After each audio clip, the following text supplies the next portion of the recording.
that you guys are listening. Just get a confirmation for me. Right. Now, if you look at SEMA, uh, as you know, SEMA joins hands with AICPA. AICPA is the American Accounting Institute. And after SEMA joined hands with AICPA, we created this much larger accounting institute called association. We created much larger accounting institute called association. Earlier, SEMA was not popular in USA. Earlier, SEMA was not popular in USA. However, uh, by joining hands with AICPA, now SEMA would be quite popular in USA as well. So it works as a combined entity, AICPA and SEMA, and we call the new entity the association. So your qualification also initially referred to as SEMA qualification.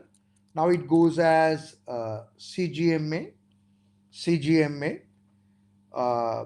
So we are now much stronger, much larger than before. There will be things that are changing with this consolidation that happened, and most of these changes are quite positive in my mind. So if you look at today, there are two bodies that are running SEMA together. One is called the Association Board, other one is called the SEMA Council. Association Board consists of 13 members from the SEMA Council as well. Association Board consists of 13 members from SEMA Council. Obviously, Association Board consists of 13 members from SEMA Council. How many members do you think are there in the Association Board in total? Can you give me some guesses? Can you give me some guesses? Can I repeat? Association Board consists of 13 members from SEMA Council as well. In total, how many members do you think Association Board consists of? Can you make a guess? Can you make a guess? Okay. Okay. Others? So I hope you understood my question, right? Association. No. I'm not talking about the members, students. No. I'm talking about the board directors. I'm talking about the board directors. So my question is, association board consists of how many directors? Because out of the association board directors, 13 are from the SEMA Council. 13 are from the SEMA Council.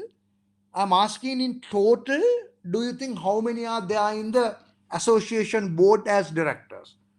Out of that number, X number, 13 are coming from the SEMA Council. How many do you think are there in total is my question. Can you please give me some answers? Okay. So a lot of people are saying 30. Some are saying 20. Mohammed is said 20. Right? Tanzim said 30. Right? Can I have some more answers? 30, I think more votes are coming for 30, right? A lot of people are thinking it should be 30. Tilni, why 25? Why 25? Okay, I'll give you one more chance. Association is a consolidation of AICPA and SEMA. Association has a board of directors. For that, from SEMA, there are 13 members are available. I'm asking in total, how many members, board directors, do you think are there in the association? Simple, straightforward question. I'm sure you can give me a simple, straightforward answer. Okay, I can give the right answer now, but should I give you one more second for you to think how many? Okay, did you understand my question? How many are from SEMA Council? How many from the SEMA Council are there in the association body? Please answer that. How many did I say from the SEMA Council are available on the association body? Then the answer is simple. Association board has 26 members. Association board has 26 members, 13 from SEMA Council, 13 from AICPA, 13 plus 13, 26 members are there on the association board. I am a member of the SEMA Council. I am a member of the SEMA Global Council. We had the last board meeting 2 weeks ago. I could not go to London. We could not fly to London because of the COVID. My country has been marked as a red zone. The red zone for my country has been removed only from the 21st of this month. The board meeting was on 13th and 14th, if I'm not mistaken. I could not go. But I am part of the SEMA Council, and SEMA Council will represent half of the association board. All right. So in the SEMA Council, this time topics were, we are trying to change your experience requirement. We're trying to change your experience requirement. It will be a positive thing for you. We are trying to make things stronger for the member relationship and the student support. We are trying to not increase subscription, keep the subscription as it is. So a lot of things are being done in the SEMA Council. And as we go on, I will be able to explain further. I'll be able to explain more. So in SEMA, we have an operational level, 3 subjects and a case study. Management level, 3 subjects and a case study. Strategic level, 3 subjects and a case study. Right? So at Nanaska, we do classes for all the theory subjects and all 3 case studies of SEMA. We do the sessions. Right. So now if you look at the operational level case study, it's a simple, straightforward paper, 3-hour paper, entirely online. When I say entirely online, typing speed matters a lot. When I say entirely online, typing speed matters a lot. When I say entirely online, typing speed matters a lot. So one of the first things that we'll be doing when we start the sessions next week is we are trying to measure your WPM. We are trying to measure your WPM. Measuring your WPM is absolutely critical to identify where you are in WPM. Then I will give you a target, myself and Mr. Mark will give you a target for you to improve your WPM so you can have a great typing speed, which is a requirement for you to pass the exam, which will make your life easier if your WPM is high. Any guesses what WPM stand for? Any guesses what WPM stand for? Any guesses what? Superb. Superb. Very happy. Very happy. Words per minute. So that, let's agree a target from next week after looking at what your WPM is. Some of you all are slow typers, no problem. Some of you all are very fast typers. Some of you all have WPM of 17, 18. Some of you all will have a WPM of 38, 39, 40. So depending on where your WPM is, we'll try to improve a little. But we will give you 2 different strategies. If your WPM is high, strategy number 1. If your WPM is low, strategy number 2. Either way, we will help you to improve your WPM as well. Now, this operational level case study, OCS, management level case study, MCS, strategic level case study, SCS, all are online exams. So WPM is critical there. And there is a pre-scene issued by SEMA, very interesting pre-scene given by SEMA. Generally, it is about 25 pages long. You need to read it, you need to understand it, but we don't expect you to read it alone. No. We read the pre-scene together with you. We do the videos on the pre-scene, send the videos for you to watch whenever you are free during the week. So we study the pre-scene with you. So when you know the pre-scene very well, you know about that company very well. On the exam day, you will get some questions based on that company on the exam day. So you need to master this company that we are talking about, but on the exam day, questions will be based on that company. However, SEMA pre-scene is a lengthy document. Now, if you look at this time SEMA pre-scene is 26 pages long, is 26 pages long, is 26 pages long. So this is what the pre-scene is about. This is what the pre-scene is about. By looking at this page, you will know what kind of products that we manufacture. By looking at this page, first page itself, you will know what kind of products that we manufacture. We are a shoe manufacturer. We are a sports shoe manufacturer. So there are 26 pages in this document, which we will go through with you together. What we do is, we give you a document called KYP. That's a stage number 1. Stage number 1 of our studies with you, stage number 1 of our studies with you, stage 1 is called KYP. KYP stand for, that's the first thing that we do, know your pre-scene. KYP stand for know your pre-scene. Why?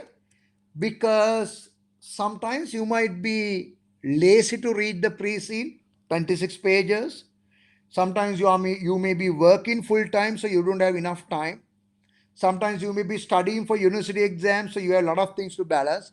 So we want to help you, my dear friends. So we'll give you a PowerPoint presentation called KYP, Know Your Pre-scene, where you will find it easier to understand the pre-scene. So this time the company is a sports shoe manufacturer, athletic shoe manufacturer. We will give you a KYP, which Mr. Mark will go through with you today, and we will help you to understand this company. However, you cannot get to know the company unless you know the industry very well. Unless you know the industry very well. I mean, you got to learn about the sports shoe manufacturers in the world. You got to learn about Nike. You got to learn about Adidas. You got to learn about all that. You got to learn about all that. When you know the industry very well, you can get to know the company better. You can get to know the company better. Therefore, our stage number 2 work with you is what I call KYI. Stage number 2 is called KYI. Because it's very important. If you know the industry very well, only you can get to know the company better. That is why stage number 2 is called KYI. Can anyone have some guesses what KYI stands for? Can anyone have some guesses what KYI stand for? Can anyone have some guesses what KYI stand for? Nipunika, very good. Very good. Super. Very happy. KYI stand for what? Others? Others, please let me know what KYI stand for. What do you think? The others are here. I hope you are doing the case study. I hope you are starting the game with us next week. So let's be on the ball. Let's play the game right together. Yes, know your industry. So stage number 1 is called KYP. Stage number 2 is called KYI. Those are the first 2 stages available. Stage number 3 is called GR. Stage number 4 is called DD. Stage number 5 is called co-activities. Stage number 3 are the basic rules available for you to follow on the exam day. Very basic ground rules available for you to follow on the exam day. Very basic rules available. What you should be doing, what you should not be doing. What are the basic rules available for you to pass the exam? That is what you call GR, ground rules, stage number 3. Some people may have thought GR stand for Gotabaya Rajapaksa. No, GR stand for ground rules. You need to have an in-depth analysis of the pre-seed. KYP is to understand the pre-seed. Then we have stage number 4, which we call DD, which stand for deep dive, where we go into an in-depth analysis of the pre-seed first to understand the pre-seed. We go to an in-depth analysis of the pre-seed. We go to an in-depth analysis of the pre-seed. We will compare our company with Nike. We'll compare our profits with Nike and Adidas and see, are we doing better? Are we not doing better? What shall we do? We look at what are the problems that were there for Nike. They will come from the KYI, know your industry, another PowerPoint presentation. We don't expect you to Google the industry and learn. Of course, if you want to do that, you are welcome. But we don't expect you to do that. We do it on your behalf and give you a document with many industry examples. KYI. KYI. And deep dive, stage number 4 is in-depth analysis into the pre-seed. Stage number 5 is called core activities. There are 5 core activities available for you to study, and we will discuss it later. So there are 10 stages in our course. There are 10 stages in our course. First one, KYP, KYI, ground rules, deep dive, core activities. First 5. Then we have 6, 7, 8, 9, 10. I'm not going to explain all 10 to save time. But 6th one is what we call refresh theory, where we refresh your knowledge on E1, P1 and F1. Entire syllabus of E1, P1, F1 will be revised by us. Stage number 7 is called practice. Stage number 8 is called reality. Practice is, will give you one mock paper and the answer. For you to look at the paper, for you to look at the answer, what kind of questions might be there on the exam day, what kind of answers you need to give on the exam day, for you to get a basic idea about what is expected from you. This is your first case study, so we want to make you comfortable. Stage number 8, reality. We have an exam engine very similar to CIMA exam engine.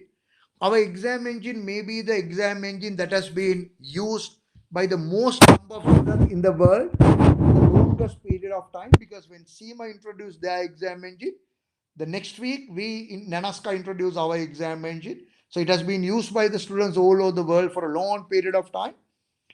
We will give you 6 mock papers on the exam engine for you to do on the online exam engine, which looks like the CIMA exam engine. So it will be really a great reality test for you. Before you go to the exam, you do so many mock papers, we'll mark them and send you the marks, so you learn a lot. We'll tell you what your weaknesses are. So all those are available within our course when you join. Of course, we'll have a live sessions weekly. During the week, we'll send you videos for you to go through. During the week, we'll send you videos for you to go through. We'll have a very active WhatsApp group available. We'll have a very active LMS. We'll have a very active LMS. All the videos and the audios will be loaded to the LMS. You can enter your username and password. Then you will see KYP videos, KYP PowerPoint, KYI videos, KYI PowerPoint. All the 10 different stages are available. In addition, you will see the past papers, videos on the past papers, right? So all that is available for you to benefit. So this is a very basic introduction to our course. This is a very basic introduction to our course. And the first 30 minutes, I want to do this basic introduction. And then I want to ask you, did you understand it very, very clearly? Are there any questions? Please let me know, and I will answer the questions for a little while. Then I want to go through the first page of the pre-scene with you today. I want to go through the first page of the pre-scene with you today. Then Mr. Mark will take over for Mark to go through the rest of the areas for a little while today. And officially we can start the session next week and go ahead. So, any questions? Did you understand what I said? Was it clear? Is everything clear what I said? Any questions? Any clarifications? Please let me know now. I would love to answer. Okay. I'm very happy. This time session seems to be very good. Everyone is responding fast. So all clear, no questions. Okay. I'm happy. Okay. So what do you want me to do? Shall I read the page number 1 of the pre-scene just to get an understanding of how we will do the program as you go on? If you want, I can show you the LMS, but you will get the access to the LMS from the next week. You will get the access to the LMS from the next week. You can see our exam engine, all that we can show you next week. But I want to show you how the discussions will go between myself and you, between Mr. Mark and you. I want to show that. So can I quickly read the just one page of the pre-scene? Are we okay with it? Okay. But Mark will show you the KYP today as well. Mark will do a overall discussion on the pre-scene. I'm trying to take only one page and try to read it with you. So you will get a feel about what kind of things we'll be discussing as we go on. So everyone, please have the full concentration today. After we started the sessions, you all should work with Mr. Mark. You all should work with me together and somehow ensure you get the highest marks in the world. That will be a great recognition for you. We will do whatever that it has to be done to ensure you get the highest marks, whatever the support that you need.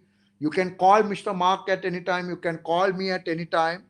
We will certainly support you to get any additional support that is required by you individually. Both of us shall work together to ensure you achieve a very high mark, the highest marks in the world. It will be a great motivation for you to go for the rest of the subjects. It will be great motivation for the people at home. It will be a great motivation for the people who spend money for you. It might be a great motivation for your parents to see that you are doing very well. So for all of those sake, let's try to go for a very high mark. We don't want you to do a lot of work because a lot of work will be done by us with you together. So let's do it together. Can I now look at the first page of the pre-scene so we can have a quick chat on the pre-scene? Actually, the second page of the pre-scene. Right. Right. Right. Uh, is it readable on the screen? Is it readable on the screen? Very good. It looks readable. Okay. Okay. So let's read it. Fredkoshi is a company that designs, manufactures, and sells range of athletic shoes made using natural and recycled material. So what kind of a company are we?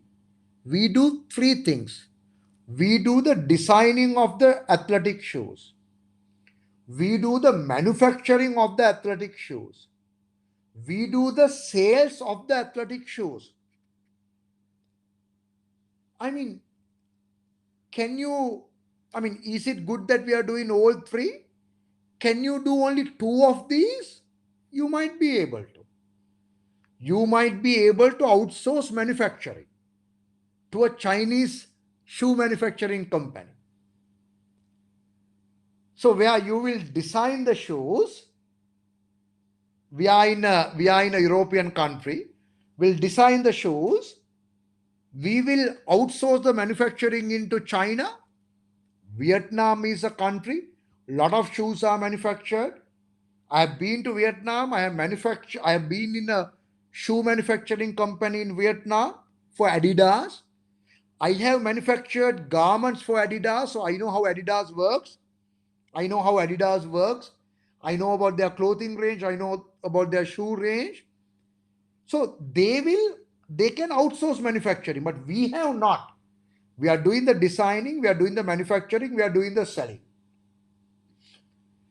Designing, that means the design of the shoes, right? So you will get the shoes in various different designs nowadays. And you get the shoes with the latest technology as well. Your shoe will talk to the central point and say at what speed you are walking. Now, if you look at a football match, you wear a sports shoe, and at the end of the day, you will be able to see on the ground at what speed you are running in the first half of the match, last half of the match, whether your speed has come down. So your shoes are now highly technologically advanced shoes as well. So we do the designing, manufacturing, and selling of wide range of athletic shoes using natural and recycled material. Recycling and natural material. So what does that mean? Aren't we using synthetic material? Is that the difference? We need to argue about it. Let's discuss. The company is based in Kalen. Kalen is not an actual country. Don't try to Google Kalen. The company is based in Kalen, a country located in mainland Europe. Wow! We are in Europe. So are you manufacturing in Europe? My gosh. The labor cost will be very high in Europe. So can't you actually outsource some of the manufacturing to Vietnam, like what Adidas has done, like how Nike has done? So I need to discuss whether it can be done or not, because those are the ones that will be there on the exam day. They will say we decided to outsource manufacturing. What are the disadvantages of doing that? Will be there on the exam day. So I need to argue with you. Manufacturing in Europe cost may be very high. Labor cost is very high in Europe compared to China, as anyone would know. But maybe I don't know what percentage of my cost is labor, because if that is not very high, then maybe it is good to manufacture in Europe. The advantages in manufacturing in Europe may be we are closer to the customer. If we are selling our products mostly in Europe, I am sure it will be good to manufacture in Europe, because then we are manufacturing very close to the customer. That might be a reason why we do that.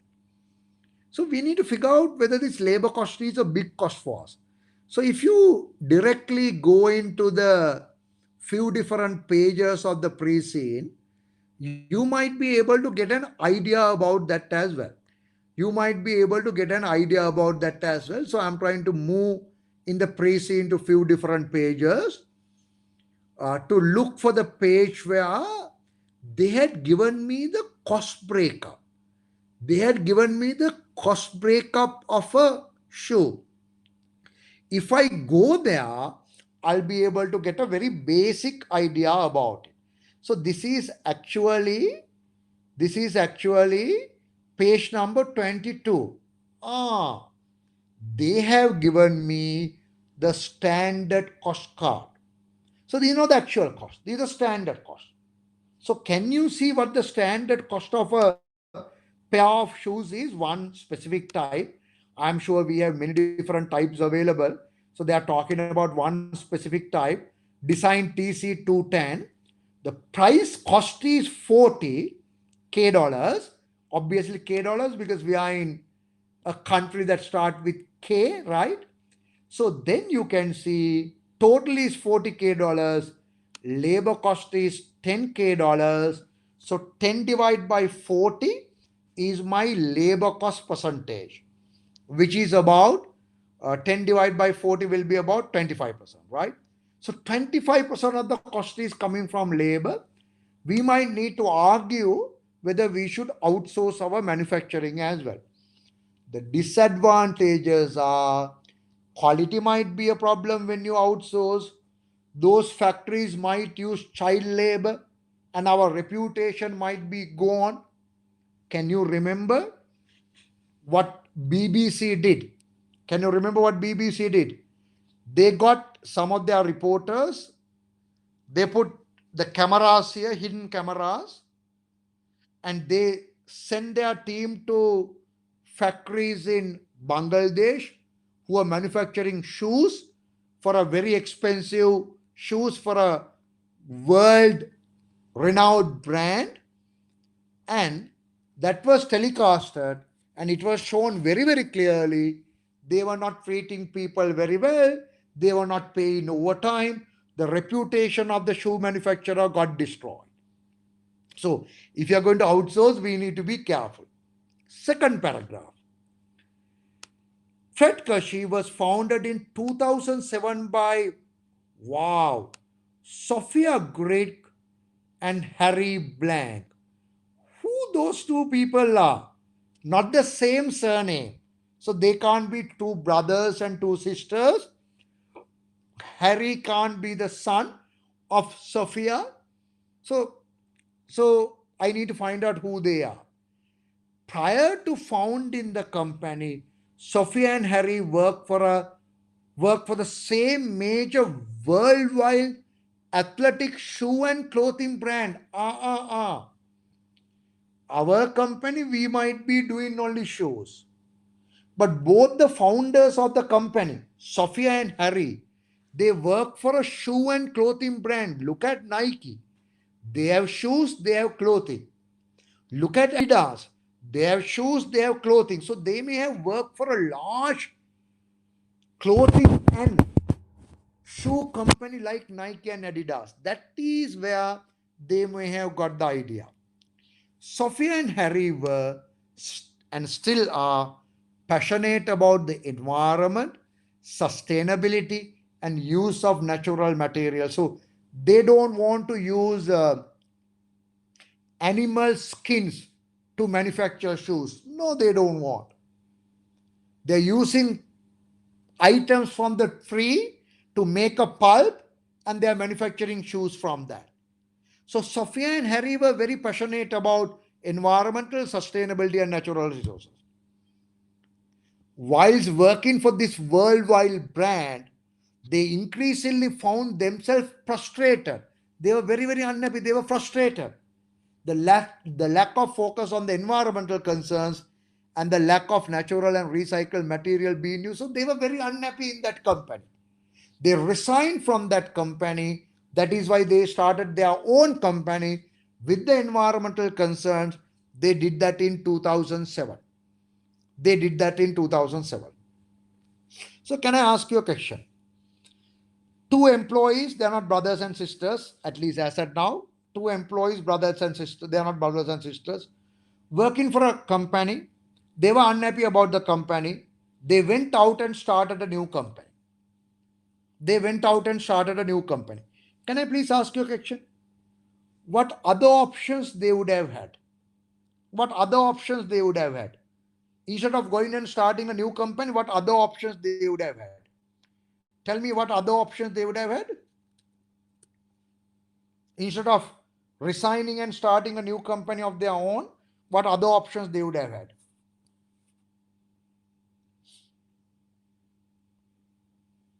What other options they would have had?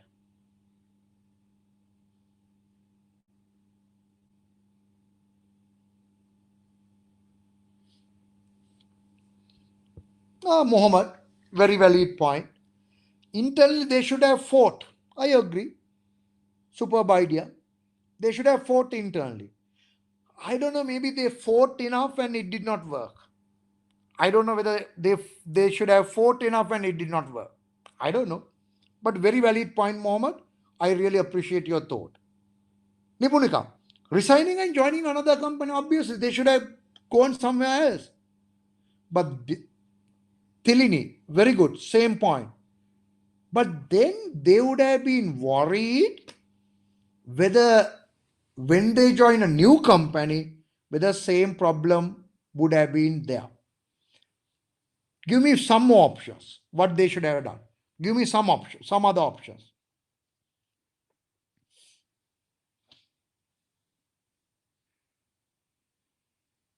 Tasneem, approaching their old company to perhaps create a natural material production. Yes, they should have fought there. The other option, can I have one more option, please? Can I have one more option, please?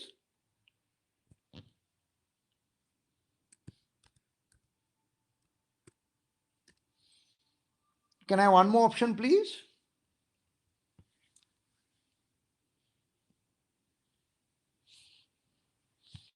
Can I have one more option, please?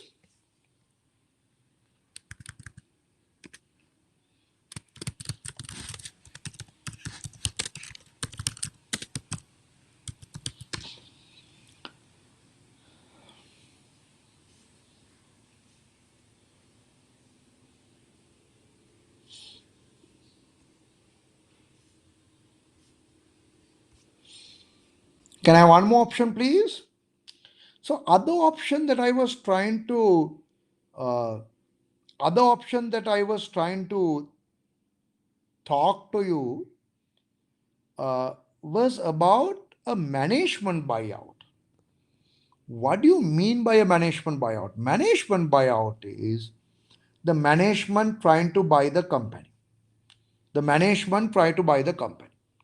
But the problem with management try to buy the company generally, and obviously, one second, I can't now locate where I am. Okay, I know.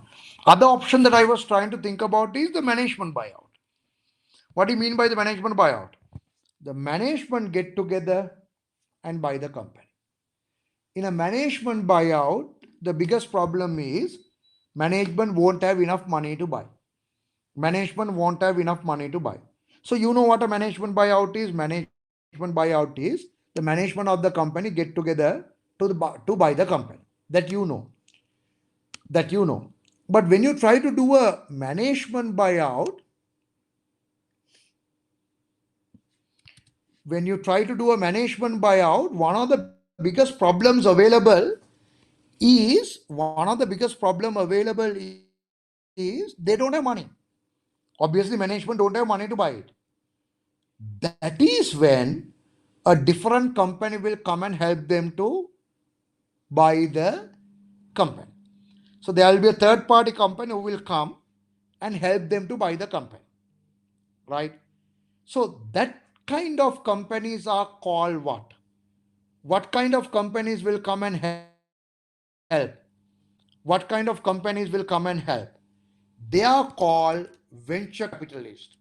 So venture capital companies will come and help to fund the money because the management don't have enough money. They will come and help the companies to buy. But then if they work for a company like Nike, you can't buy Nike. Why? The value of the name of Nike may be $100 million. So you can't buy. So maybe they decided to go out. That's why maybe they decided to go out and started to their own company. Okay. So now let's continue to the next para. Let's continue to the next para and we will look at the next para. As a result, Sophia and Harry decided to develop their own brand of athletic shoes and founded Fred Kashi in 2007 based in a small workshop. They worked closely with raw material suppliers and by early 2010, wow, 3 years after, they developed the first range of casual athletic shoes made almost entirely from natural material. So I think they resigned little too early. Without resigning, they should have planned, started the initial work. But they did not do that. They resigned and started everything from zero. So after they resigned, that is why it took 3 years for them to develop the first range of casual athletic shoes made almost entirely from natural material. No problem. By 2010, they did it very well. By 2010, they did it very well. These included wool, natural rubber, sugar cane. Mark will go through that part. The athletic shoes were launched to the market in mid 2010. Sales of all which were through the company website. Wow! All the sales were done through the company website. Initially, all their sales were done through the company website. If you look at today, situation is very much different. If you look at today's situation is very much different. Page number 9 of the pre-sale. Wow. Page number 9, they are giving me the sales details for this year. For the year ended 30th June 2021. Just 2 months ago. Just few months ago. For the 2021 June 30th, they are telling me their total revenue is 67.7 million K dollars. Wow. Very high level of revenue. I'm sure they are now not selling everything online. They have online sales. Now they have their own retail outlets. They have their own retail outlet for their product, like Nike does, like Adidas does. But can you see? Still, most of the sales are coming from the online sales. 51 million out of 67 million is coming from the online sales. Is coming from the online sales. So what is their total sales for the year? 67.7 million. 67.7 million. Can I go to the financial statement, page number 18? Page number 18, you can see this number. Their sales revenue is 67.7 million. This is in thousand. So 67.7 million. So even though in 2010 they started with only online sales, today they have come to a point of having retail outlets in many different countries. So they are doing very well today with a very high net profit margin, and Mark will discuss them in further details as we go on. As we go on. Right? Look at this last paragraph. Can I jump into the last paragraph if you don't mind? Can I jump into the last paragraph? To the year 30th June 2020, the company revenue was 68 billion. 68 million. Same number. 67.7. Can you remember? Their sales were 67.7. And profit before tax was 6 million. Okay. Margin is little less than 10%. 68 million of sales, 6 million of profit before tax. During the year, company sold more than 700,000 pairs of athletic shoes in 10 European countries. Wow! They are selling their products in 10 European countries, so their market is Europe. And open its 14th store. Wow! In this year, 2021, they opened the 14th store. So from 2010 to 2021, they have been opening stores all over the world. They have 14 stores now. They have 14 stores now. Right? So what I need to be careful is who these two people are. Sophia and Harry. They work together. They are friends. They started to go out of this company and start their own company. I am worried whether they will start to fight between them and whether this company will collapse. I hope they will not fight. So we need to create an environment they won't fight. I think they need to share profits equally. Their job description should be very, very clear. They should have many discussions outside office. We need to ensure their families are together. Not together, together doesn't mean in the same house, but they should meet, they should be friends. Because if they started fighting, the company will collapse. Something that might happen on the exam day. Exam day, examiner will say, these two guys work. I can't say these two guys. Can we go and figure that out? What kind of people these two are? Page number 6. Sophia is a managing director. Chinese looking lady. Harry, African looking male. I'm surprised how they are working together. I'm sure they will start fighting very soon. So we need to be careful on that on the exam day. Harry is working as product development and IT director. Wow. What do you mean? Product development and IT? So Harry sits and design product. Designing is a core skill and information technology. I don't know how he's managing those two. Sophia is the managing director. Harry is the product development and IT director. I want them to work together because the success of this company will be based on that. Unless they go for an IPO. They might decide to go for an IPO one fine day. What IPO stand for? What IPO stand for? They might decide to make this company a public listed company by going for an IPO in it. Thank you very much. By going for an IPO initial public offering. I work as a CEO for a public listed company. When you become, I'm a CEO of a public listed company.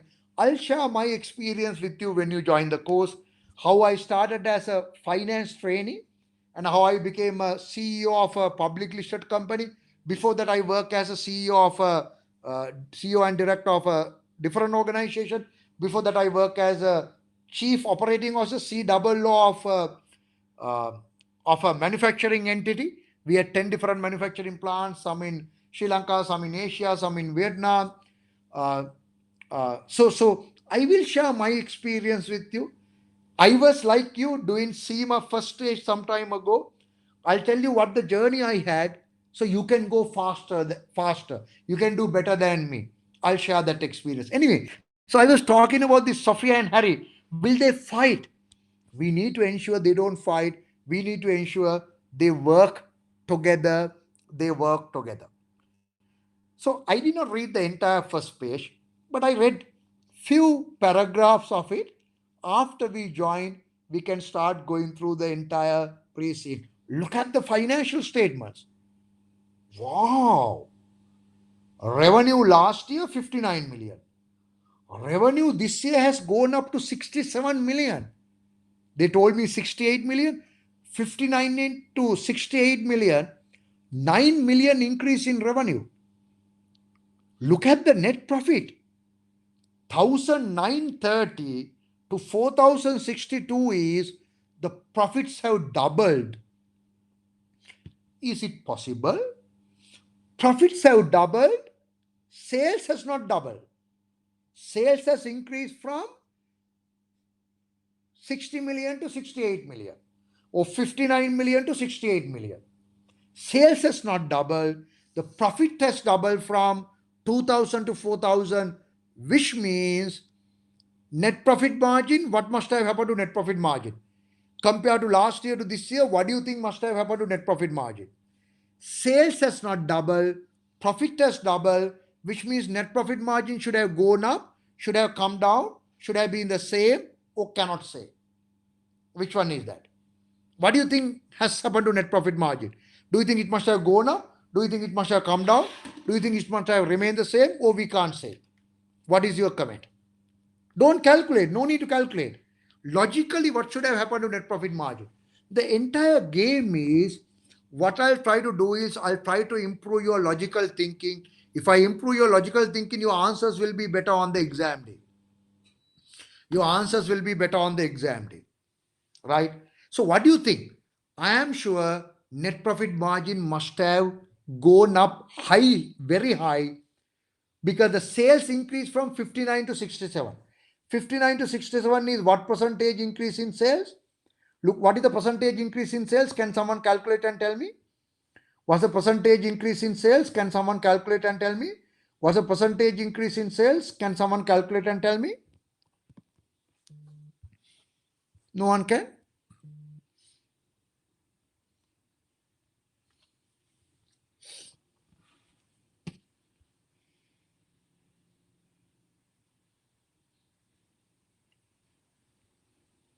What's the increase in net profit? Sorry, what's the increase in sales? I'm sorry, what's the increase in sales as a percentage?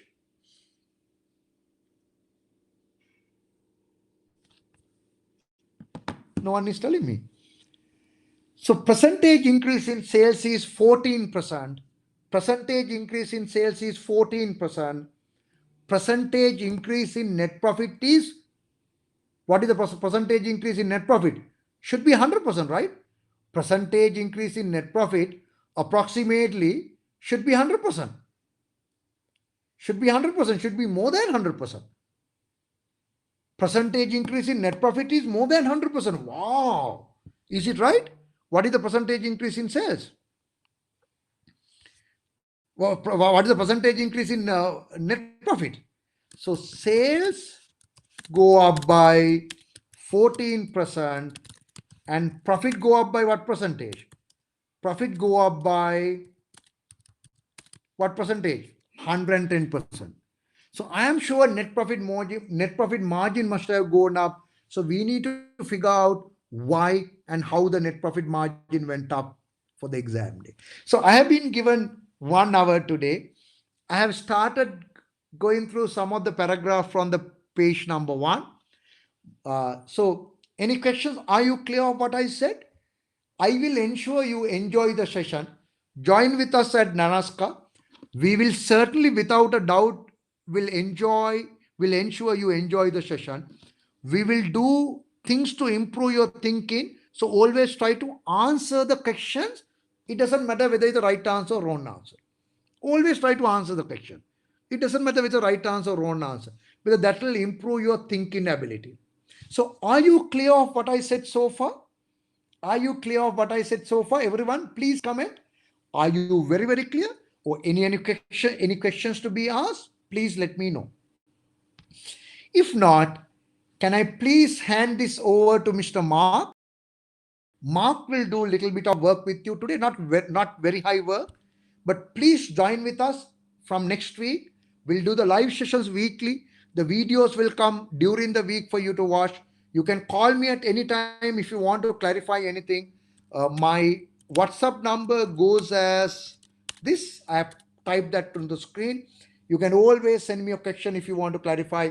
Thank you very much for joining with us. See you next week. We'll start the game from next week. Okay? Goodbye. And Mark will take over now. Myself and Mark will share the work. Myself and Mark will share the work. Goodbye, everyone. Mark will start now. May I know the time frame? Mark, you will be able to share that as well? Yes, I will answer that. Okay. Goodbye, everyone. Please send me a WhatsApp message if you want any help. Thank you very much.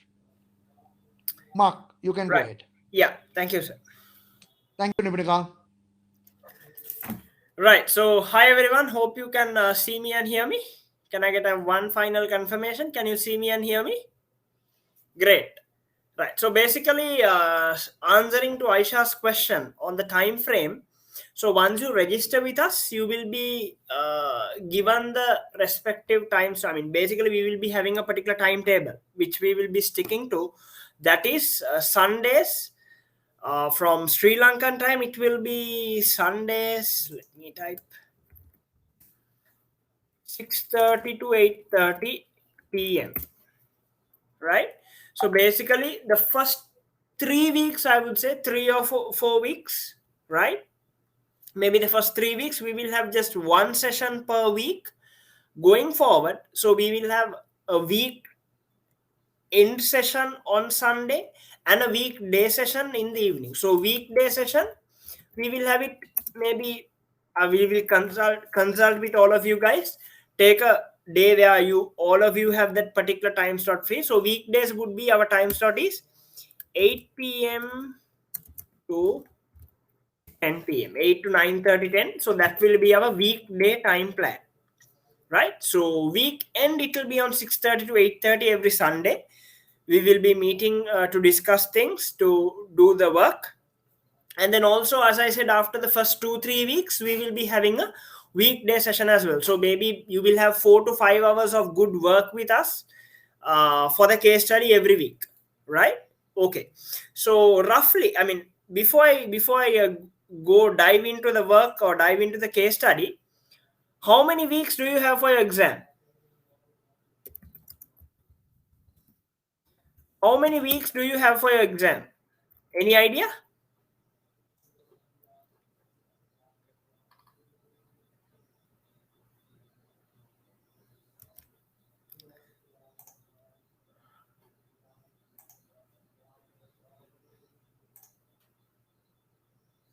You have, yeah, maybe 6 to 7, right? You have about 6 to 7 weeks before the exam. I mean, 6 to 7 weeks is a very short period of time, right? 6 to 7 weeks to do a case study. Yeah, it's a very short period of time. So it's like this, guys. At the start, yeah, we will be starting with the pre-scene analysis, continuing from where Mr. Channa stopped, and we will be analyzing the pre-scene.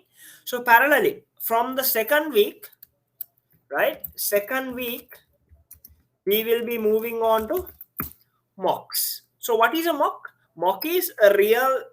It's a simulation of your real exam, right? A mock exam is a simulation of your real exam. So we will do 6 mock exams with you, right? Because 6 mock exams meaning from today we have to do 1 exam per week. So that's not that's not practical right now, since we are just making a start to it. So we will be planning our 6 mocks after the first week. That is, after I take this, I mean, you all will be starting the session. Okay. Michelle, you're from Malaysia. Class starts at 8 to 10 midnight time.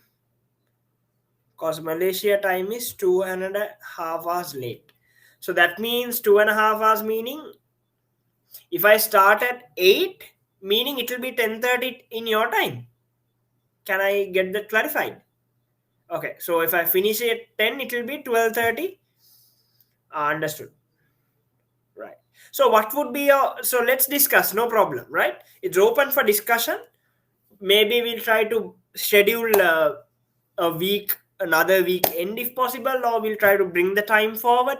No problem, right? So it's totally flexible, right? Depending on those who join with us, it's totally flexible. We can amend our time slots and all of that, but Sunday time slot will be fixed. Michelle, I hope you are fine with that. Sunday time slot will be fixed. Yeah, okay, right? So Sunday it will be fixed. So weekday session, yes, it will be, we'll discuss and we'll come to a conclusion as to what would be the feasible time for all of us, so that none of us are at a disadvantage. So don't worry about that. Don't worry about that. Right? Okay. So as I said, I was talking about the mocks, right? So basically, doing your mock exams is the key here.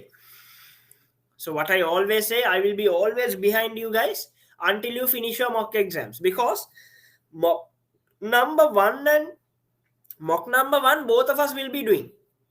We will be doing both mock number one together. I will be giving you the paper, discussing the paper at the class, and then giving you the answer uh, for you to study it, and for you to attempt it by your own at your own pace.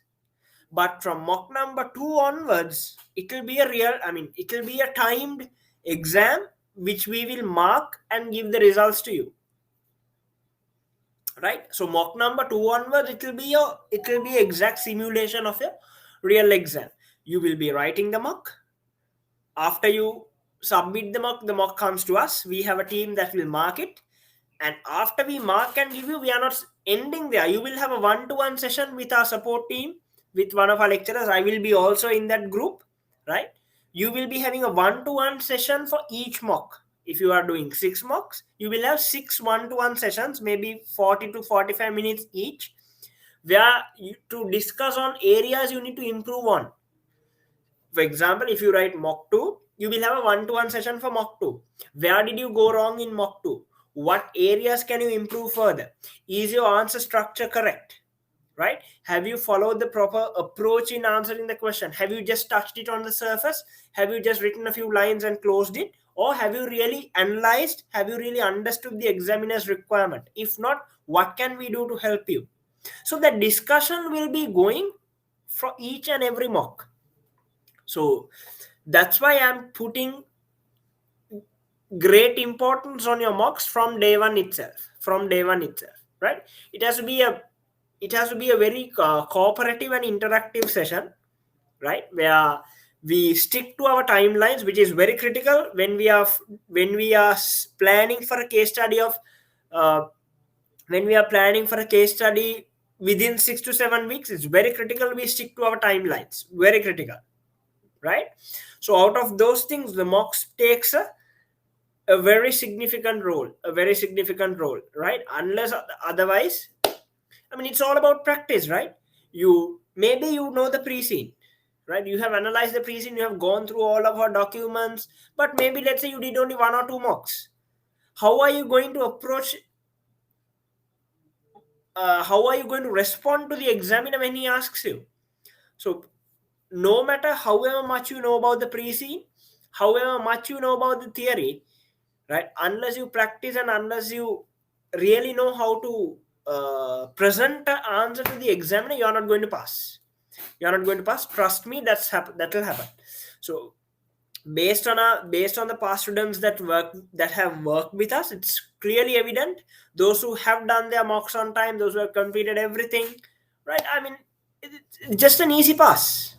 Just an easy pass, right? So from day one, what I want you all is what I want you guys is a focus, right? So we'll be discussing quite interactively the case study, right? Going into detail, also your theory, right? What are the three subjects of the operational level? What are the three subjects of the operational level?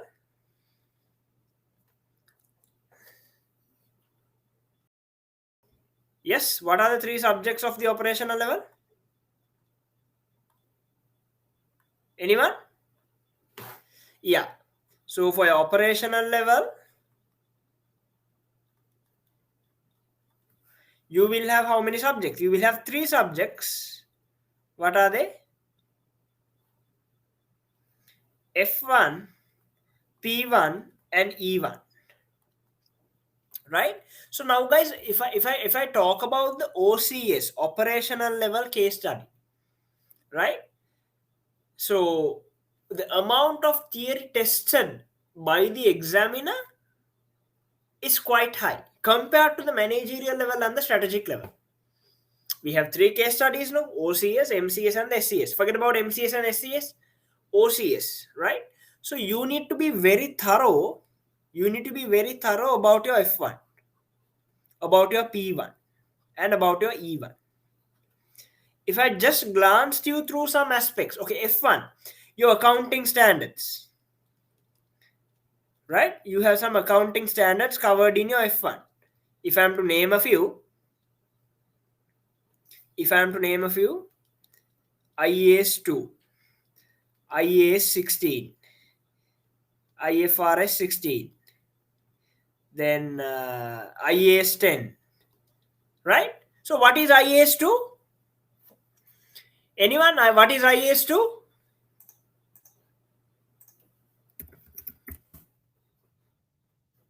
What is IAS 2?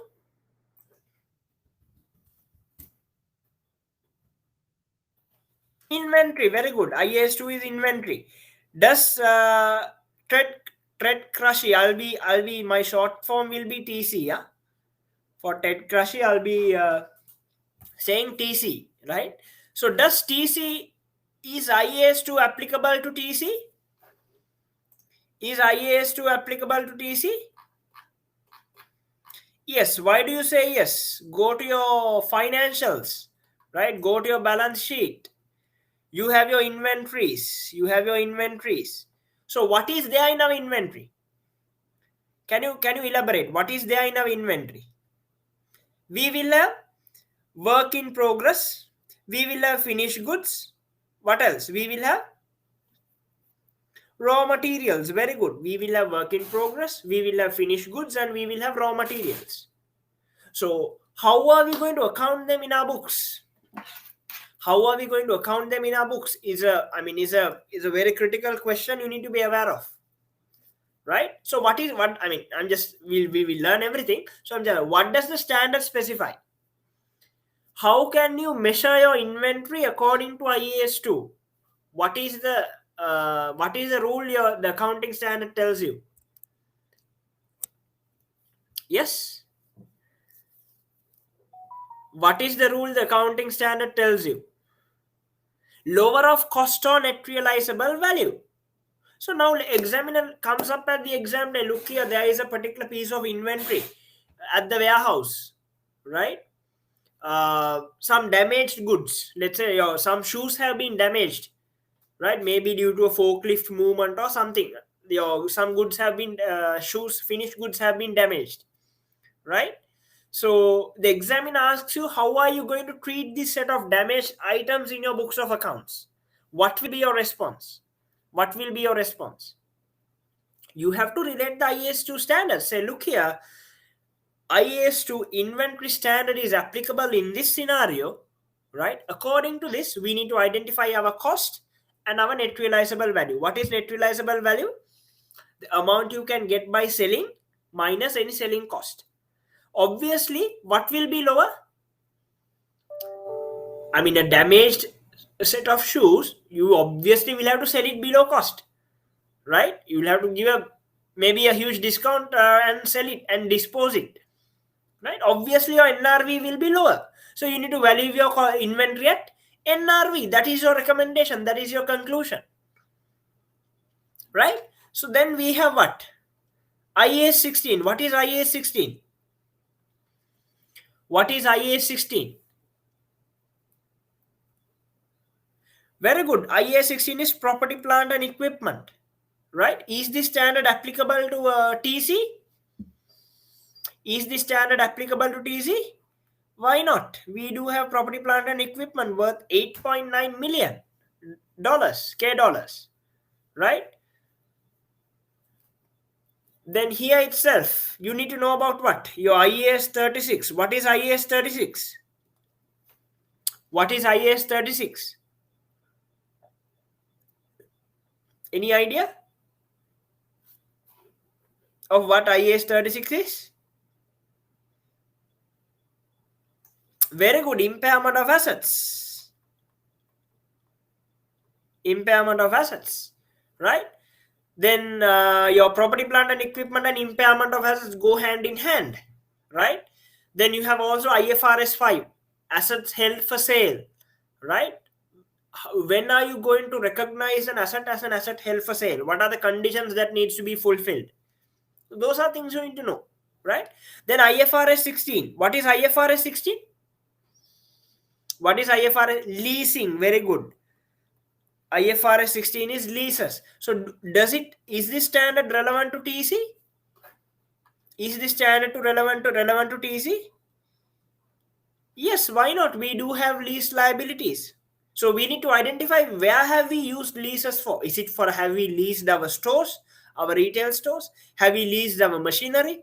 Have we leased distribution vehicles, right? Have we leased our warehouse? We need to identify. Then maybe the examiner will come to you and say, look here, we are trying to go for an aggressive expansion strategy, right? We are trying to go for all this time you can see more than 75% of our sale. Where is it coming from? More than 75% of our sale. Where is it coming from? Is it from the retail store or is it from the online sale? If you look at this proportion, more than 75% of our sale is coming from, yes, online.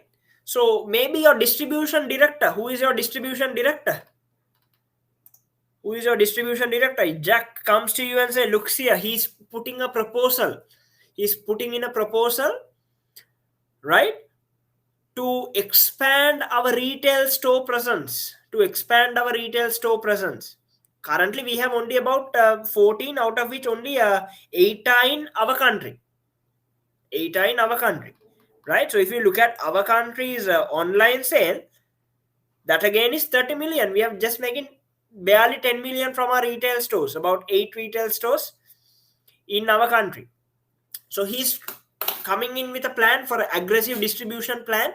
He's trying to say, look here, these are the main cities in Keeland. I want to place retail stores. So he puts in the proposal at the senior management meeting. Your finance manager sits there and your finance director tells your finance manager, look here, looks like a reasonable proposal work out a plan to finance this expansion of the expansion of the retail stores. How are you going to finance it? Then the finance manager comes to you, look here, we have something like this happening, right? What would be the ideal sources we can use to finance this? Why can't we use leases, right? What will be the implications to our financial statements if we use leases to fund this expansion? I mean, those are probable scenarios I'm telling you. I mean, I'm just giving you maybe a few scenarios here and there, but we will be looking multiple scenarios like this of what the examiner can bring to you on the exam day. Trust me, based on the scenarios, the possible issues we discuss, examiner can't ask anything out of that.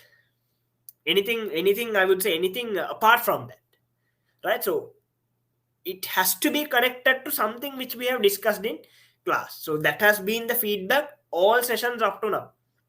We never have missed what the examiner has maybe attempted to ask. Maybe we have at least covered it from the surface of it, right? So I mean, that is the depth we are going to cover. So that's why, I mean, I'm not going to take too long, maybe 3-4 hour sessions. No, 2 hour sessions, very productive, right? Maybe two hour sessions per week makes it 4 hours per week, right? And then we have 6 to 7 weeks, meaning a good 25 hours we will be spending on the case study along with our mocks, which will be more than enough for you to pass your exam. So that's why we are special at Nanaska, right? So going back to my emphasis on the theory, right? Then what is IAS 10? What is IAS 10?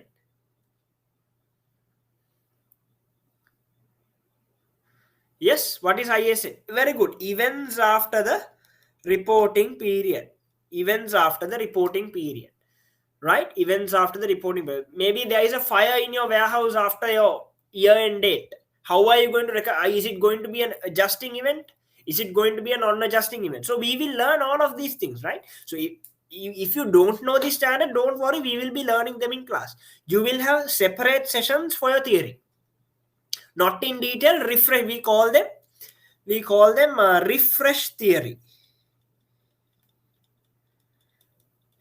We call them refresh theory. So you will have 3 refresh theory slides, one for F1, one for P1, one for E1, that will cover the entire syllabus in a maybe very summarized form, but it covers the entire all the contents, right?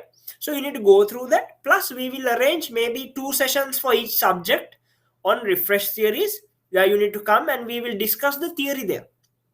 We will also identify from the theory how can we relate to the pre-scene, and while doing the pre-scene, how can that relate to the theory. So we are doing a two-way analysis of the pre-scene and the theory. Because why? As I told you earlier, for you to pass your OCS, right, it will be a 65-35 game. 65% will be mostly from the theory, 35% from their practical applications, industry reviews, right?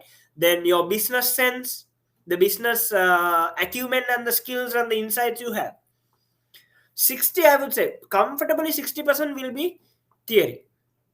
So that's why we are placing more focus on your refresh theories, F1, P1, and E1, right? So that is about F1. So it's not only accounting standards. We have other things like working capital management, right? Then other things like your EOQ model of inventory management, right? We have few things which we will discuss, right? Then coming to P1, what are the main areas? Your costing. So what are the costing systems? Can I see some answers? What are the costing frameworks, costing systems adapted by organizations which you are aware about? ABC, activity based costing, very good.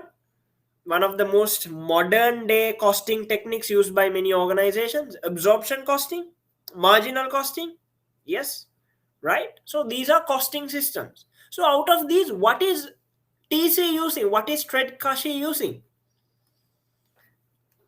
What is Tredkashi using? Have you all read the pre-scene? You all will be getting it, right? We have it here that we use. Where is my finance?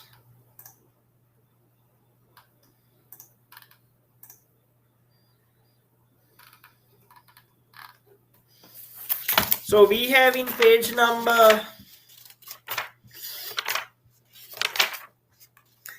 15 of the pre-scene. Page number 15 of the pre-scene. What is our costing system? What is our costing system?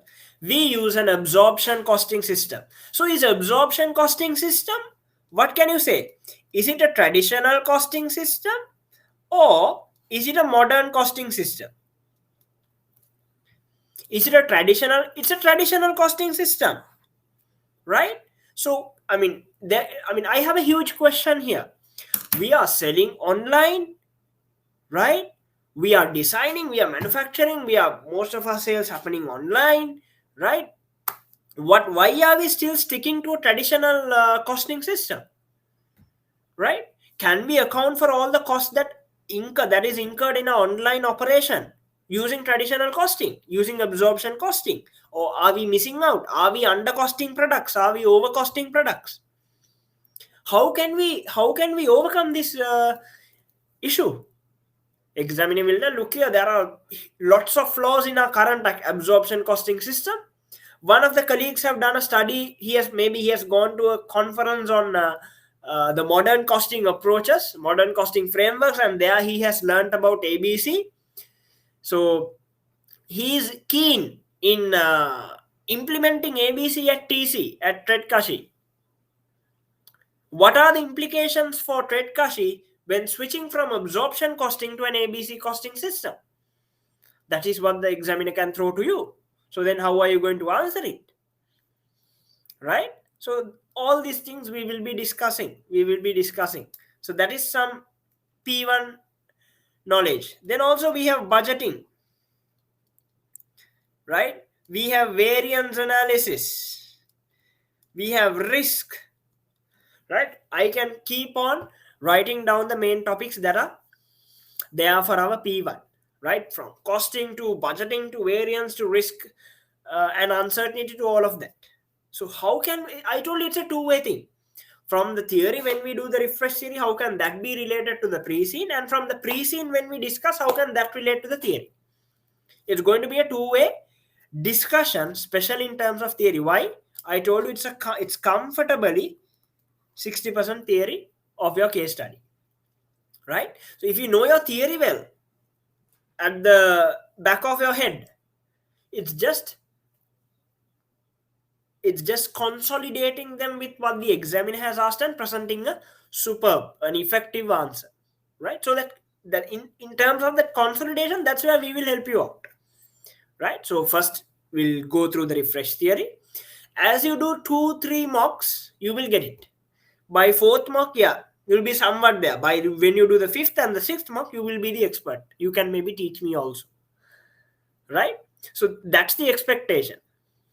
Now, especially from E1, you have your shared service centers, outsourcing arrangements, then e-commerce, right? Which will be very important since we are 75% more than the selling online, right? Then we have data analytics, right? We have a website, how we could make use of web analytics to assess customer behavior, right? All of these things are covered in your E1. Right? So what we are going to learn, what you are going to learn, what you are going to practice is how we are going to blend this theory, together with the pre-seen content, together with the unseen content. Now, what is the unseen? Unseen is what is the examiner is asking from you. Unseen is what you get on the exam day. Right? For your answer to be effective, you need to have points from what? Right? For you to give an effective answer to the examiner based on your case study, right? We follow this approach. You need to cover points from the pre-seen. You need to cover points from the unseen. You need to cover whatever the related points from the theory and any practical examples. or business scenarios, business applications. Right? For your answer to be effective, it has to cover content from all of these things. The points you get from the pre-seen, the points you get from the unseen, the theory, and the practical, maybe some industry related examples or a true business application that could relate to the requirement, relate to the question raised by the examiner. Right. So now what I wanted to highlight to you is the importance of your theory and your mock exams. Importance of the theory and the mock exam and how we are going to approach it. Right. Any questions? So I've been talking for about half an hour now. Any questions? Any things to be clarified, or is everything clear? If you have any question, you can ask. Anything to be clarified? Anything you want more elaborate, you want me to elaborate more on, let me know.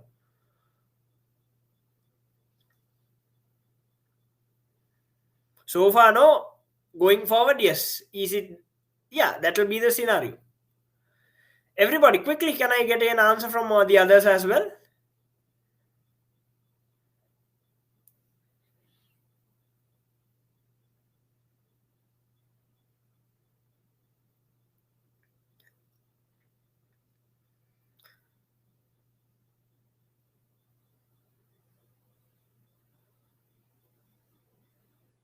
Great, very good.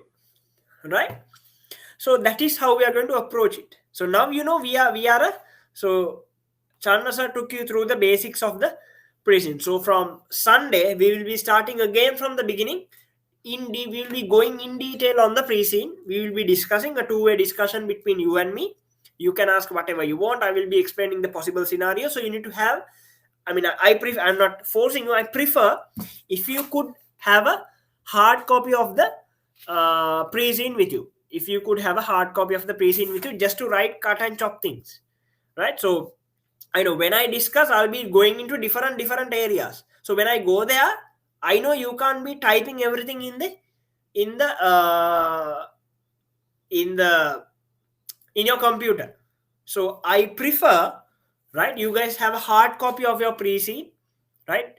So Chandra sir highlighted about WPM. Another thing is your pre-scene read count, right? So before the exam, I will somehow push it to 25. So you all should start reading the pre-scene from now on, right? So have a hard copy of your pre-scene, right? Have a hard copy of your pre-scene, which is very easy. Closing date for OCS exam, yes, last week of October, right? You need to have a hard copy of your pre-scene. So there you can quickly take down notes, quickly take down the scenarios, what I am mapping. So the way I'm taking down note, explaining and elaborating, you can do the same thing for your pre-scene. So end of the case study, it has to be a full, fully depreciated pre-scene. It has to be a fully depreciated hard copy of your pre-scene, right?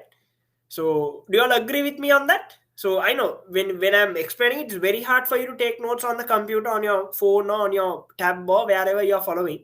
So that's why it's preferred to have a hard copy, so that you can take down whatever the analysis we do, whatever the models we discuss, whatever the scenarios and the possible issues we discuss, to take down then and there on your pre-scene, which is very easy, right? Which is very easy, which could help you when you do your studies, right? So please take that point with you, right? Remember that. So I think we are starting on Sunday, so you can register with us, right, after today's session. And we can, the 6 to 7 weeks journey is going to be maybe the first 3 weeks it will be a very smooth sail. After that, it will be a takeoff, it will be a roller coaster, right? So after the third, fourth week, yeah, it will be a takeoff, right? So I'll give you 3 weeks. You need to catch up with all the things, get used to the working pattern. After the fourth week, it's just a takeoff, right? I'll be troubling you with mocks, with tasks, with activities, right? So it has to be completed, because we are running with a 6-7 week lead time to our exam. So this will reduce one by one as we meet. So when you meet next week, you have 6 weeks, the other week 5 weeks, so it's rigidly reducing. So we need to keep up with that pace, We need to keep up with that pace, right? So that has to be our action plan when we get on board and when we start our journey, right? Okay, so this is all. I mean, this is a few things I wanted to cover, right? So this is the know your pre-scene we were talking about, right? So this is a very, in a very nutshell, what your pre-scene is. This is in a very nutshell what your pre-scene is, right? It gives you a very brief about your case study. So maybe when you have some free time, if you are maybe lazy to go through in detail of the pre-scene, get hold of this document, maybe read it leisurely, right? So we have some good uh, analysis and a good summarized form of the pre-scene in this document. So we'll be starting off with this, right? So first I will start off with the main pre-scene, and then I'll quickly take you through the KYP, because the same detailed pre-scene is the KYP is the summarized form of that, right? And also one thing to remember, we are answering the question assuming there is no COVID. There is no COVID. That means you have to completely forget about COVID and answer the questions, right? And answer the questions, right? So if there are valid points, yes, the examiner will consider, but what I always say is just forget about it. Assume that you are in a normal or in a real operating business, in a business operating environment pre-COVID, right? So forget about COVID. So it has nothing to do with your pre-C. It has nothing to do with the answers you give, and the examiner will also not relate to any of the scenarios to COVID. So all your assumptions, all your answers, all what you write, right? It has to be thinking that it's pre-COVID, right? So these are the contents we will cover: the executive summary, the company strategy, the operations overview. How are we manufacturing the shoe? What is the process involved? What are the materials involved? How are the materials sourced? What is our material sourcing strategy? Are we dependent on a few suppliers? Are we dependent on multiple suppliers? Can we switch to a JIT system, a just-in-time system?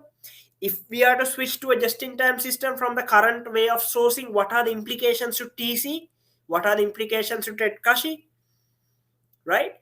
Do we have strong supply relationships? Right? Do we have a what are the operational efficiency drivers of our factory, right? Of our warehouse, of our distribution center? Who is handling the delivery, right? Then, I mean, it all has to be an interconnected scenario, right? You are designing, you manufacture that, you distribute that, and you sell that, right? We will be learning the entire value chain. So you need to know what are the critical drivers at each point of the value chain. What is driving marketing and sales? What is driving inbound logistics? How can I reduce my inbound logistic cost? What is driving my operation? So for my primary value chain to be successful, to be effective, and to be efficient, how can my support services, how can my support functions give their maximum support to it? My HR, my technology, my procurement, right? And the firm infrastructure. How they need to be aligned to facilitate a smooth sale in our operations journey, right? So we'll be going through the entire porter's value chain. So that will be operations overview. Very interesting, right? Then what are the management practices we could build in coming from your E1, right? Your total quality management, be it JIT, be it Kaizen costing, right? Everything. So I told you, it's all going to be a two-way analysis. Pre-scene to the theory to the pre-scene, right? Then the industry, very important, right? So when you know the industry, when you know the terms that are used in the industry, I mean, it's very easy to answer questions what the examiner throws. So what I always tells is, at least try to give one example in your for each section, You answer one industry example. I mean, it need not be 100% accurate, right? So just come up with one example with maybe a technical term. Examiner is going to give you full marks. He's not going to verify it, right? So that way, that's what a prize winning answer. That's what differentiates a prize winning answer and an ordinary answer, right? It need not be 100% accurate or true. So whatever covering around that, any scenario, just quickly bring in a brand's name, bring in some terms in the industry, put into a sentence. This is your industry application. Examiner is happy to give you marks, right? And the financial analysis, right? Your profitability ratios, right? Your current status of your cash flows. Are we having excess cash? If so, what are we going to do with it? Or are we going to face a cash deficit into the future? How are we going to mitigate that? Right? Maybe do a cash forecast and see what is going to be our cash inflows, cash outflows for the next 6 months to 1 year. See whether if it's a deficit, are we going to arrange for a loan? Right? If it's a surplus, how are we going to manage that surplus so that we can increase our return? Maybe you invest somewhere, get some interest, right? Things like that. And any other key issues. So this will be our flow of the pre-scene discussion and the pre-scene analysis. And the pre-scene analysis. Right? And the pre-scene analysis. So going down from the KYP, the know your pre-scene, you will find in detail each of these 6 aspects discussed, right? And presented to you. Right? Okay. Any questions on the pre-scene related areas you have? Any questions on the pre-scene related areas you have? So you all will be getting the pre-scene. You all will be getting access to our where all these documents are uploaded. That is our learning management system, where we will have our real mock engine also, mock exam engine, right? Where you could attempt your mocks and all of that, right? Okay. So it's going to be an interesting journey, right? So it's going to be very interesting given that you give your maximum, right? So we are already committed for it. We also have a backend team who will assist you whenever you guys need any help. They are also now fully geared up, right? All the team is ready, and I will also be available anytime. So once you register, you will have a WhatsApp group, an active WhatsApp group, where we will be discussing things, our class schedules, to any present related question you may have, to any industry videos, right? I will be posting some industry videos for you to just go through in your leisure time. So now itself, try to do some research on this shoe manufacturing, shoe distribution and selling, right? Then competitors like Nike and Adidas, what is their business model? Do some research. So next 1 or 2 days, just do some research when you're on the internet, right? Just have some, do it leisurely. Don't stress it out. Do it leisurely. Just get to know about the industry. The more you know about the industry, the more you get a feeling you need to learn something more. That's when you can apply your knowledge more, when we discuss the pre-scene and when you write answers for mocks, right? So now the next 6 weeks, try to get attached to the shoe industry, shoe manufacturing industry, athletic shoes and casual shoes. Since we manufacture both, we are more into athletic shoes, but try to get attached, try to get close to the shoe manufacturing industry. See what are the new developments. Go to Nike's website, go to Adidas website, or also go to a small manufacturer, right? They are the extremes, no? Go to a middle manufacturer and a low level manufacturer. Go to the website, see what's happening. What are the news, right? What are the items that they have listed for sale? What are their price points, right? Any customer reviews available in those websites? This is the time for you to quickly go through them, right? So the next 6 to 7 weeks, that would be the best thing for you. Get attached to the industry. Go to Nike's website, go to Adidas website. See, we also have a website. We also do online sales. Examiner might come up and say, look here, our website is not, we have seen reduced traffic. What can we do to improve our website traffic? If you had gone through the Nike and Adidas website, you know what are the things that are missing. You know what are the things you could propose, Maybe you could have a customer review site, which we don't have. Maybe you could have a virtual experiencing platform, which we don't have, if Nike and Adidas has. So if you had gone through them, points will automatically, they will flow into your head. It's just a matter of writing them down to the examiner, right? So if they have a secure payment gateway, and if you don't have, implement it. That's what you need to propose, right? So then go to their social media sites, go to the social media pages, see what type of promotions they are coming up with, what type of offers they are coming up with, what type of content they are putting in their social media platforms, be it Facebook, be it Instagram, be it YouTube, to LinkedIn, to all of that. So I want you guys to be a little bit more attached to that, right? Go to those sites, visit those sites, do some research from your end. Before we give you the know your industry, I want you to do your own research on the know your industry. And then, of course, we will give you, you can also refer that also. So I want you to really experience it, right? Go to their websites. As I told you, just follow the same steps. You should be good enough. You should be good enough, right? So it's I mean, the more you get engaged to the industry, the more you are close with the pre-scene. That's what gives you success. That's what gives you success, right? So those are the things, guys, I wanted to cover, right? Those are things I want to cover. So join with Nanaska. We will give our best, right?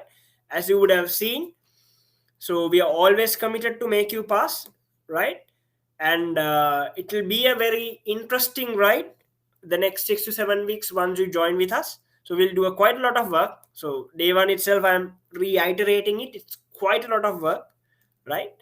And I mean, the objective is clear, right? For you and me, you need to pass the exam. That's the main objective of both you and me, right? So for that, there will be a clear roadmap and there will be a clear journey. It's just, I'll be guiding you and you need to drive it. You need to drive it, right? So I will be giving you the directions, I will be directing you. You need to take hold of the steering, and you are the person that will be in the driving seat, right? Okay, guys. So then I'll be looking forward to see you guys on the next session, right? On our first pre-scene analysis session, that is on Sunday, 6:30, 8:30. Sometimes we might go till maybe about 9.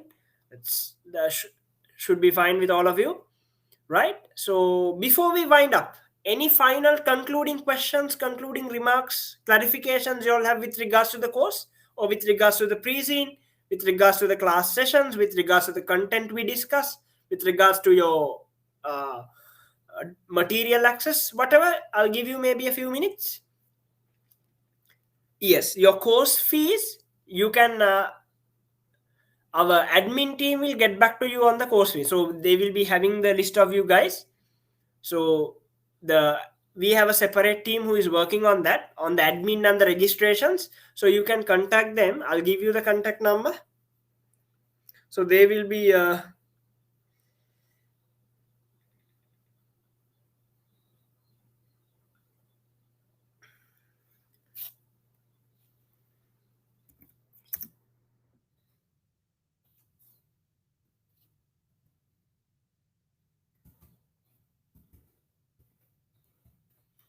so you can contact this number on WhatsApp, and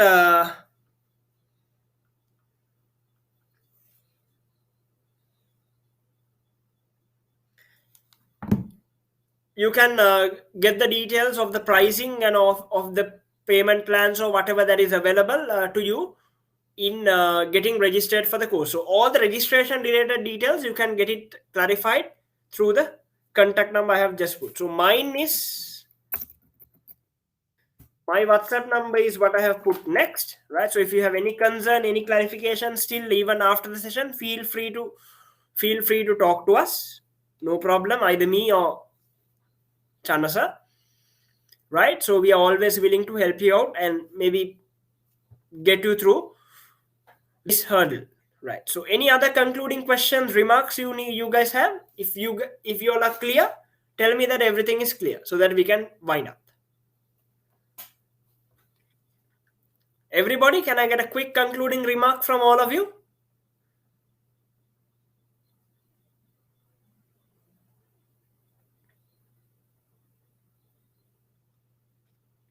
Great. So thank you guys for joining. Thanks for taking time to join with us for the introductory session. I'll be looking forward to see you guys in the class on Sunday to kick off our first session on the pre-scene analysis. So thank you so much. Thanks for your time. Thank you for taking time to join with us for the introductory session. So take care and stay safe. Good night from me. See you in class. You're welcome. Yeah, WhatsApp group will be created once registrations are completed. Moment for your information. So once your registrations are completed, so all of you will be added into one WhatsApp group, and we will continue the conversation from there. Right. Okay. Thank you guys. Thank you very much.